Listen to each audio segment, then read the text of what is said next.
Knowledge of stock মার্কেটের এটা আমাদের প্রথম পর্ব এবং বিষয়টাও খুব জটিল, তবে চেষ্টা করব খুব সহজে তুলে ধরতে।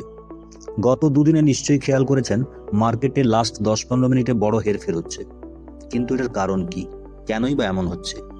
এটা হচ্ছে সেবির নিয়ে আসা একটি নতুন নিয়মের জন্য, যার নাম ক্যাশ বা ক্লোজিং অকশন সেশন। এই নিয়মে ভারতীয় মার্কেটে নতুনত্ব এসেছে এবং এর আচরণগত পরিবর্তনও দেখা যাচ্ছে। মার্কেট এর সাথে অভ্যস্ত হয়ে উঠলে এই সমস্যাটা থাকবে না। এখন জানা যাক বিষয়টা কি। যদি আপনি নন এফএনও স্টকে ট্রেড করেন তবে এর কোনো প্রভাবই আপনার উপর পড়বে না। যদি আপনি শুধু স্টক এফএনও বা ইন্ডেক্স এফএনওতে ট্রেড করেন তাহলে এর প্রভাব আপনি অনুভব করবেন, কিন্তু কোনো পরিবর্তন লক্ষ্য করবেন না। যদি আপনি স্টক এফএনওর পাশাপাশি হেজিংয়ের জন্য ক্যাশ ট্রেড করেন কিংবা এফএনওতে লিস্টেড স্টকগুলোতে ক্যাশ সেগমেন্টে ট্রেড করেন, একমাত্র তবেই আপনি এর প্রভাব ও পরিবর্তন দুটোই বুঝবেন। ধরুন state bank of India F&O stock, আবার এর ক্যাশ সেগমেন্টও আছে।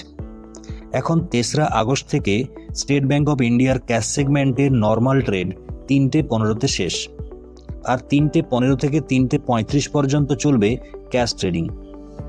ফলে আপনার ব্রোকার আপনার এই ধরনের স্টকে ইন্ট্রাডের অটো স্কোয়ার অফ 3:10 মধ্যে করে দিতে পারে।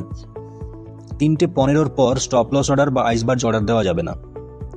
3:15 ভি ওয়াপের উপর ভিত্তি করে তৈরি হওয়া রেফারেন্স প্রাইসের ±3% রেঞ্জে ইকুইব্রিলিয়াম প্রাইসে ক্লোজ প্রাইস নির্ধারিত হবে ও সেই মতো আপনার ট্রেডগুলো এক্সিকিউট হবে, যেভাবে অনেকটা আইপিওর লিস্টিং প্রাইস নির্ধারিত হয়। আইপিওর লিস্টিং প্রাইস কিভাবে নির্ধারিত হয় তার উপর পরের ভিডিও চাইলে কমেন্টে জানান।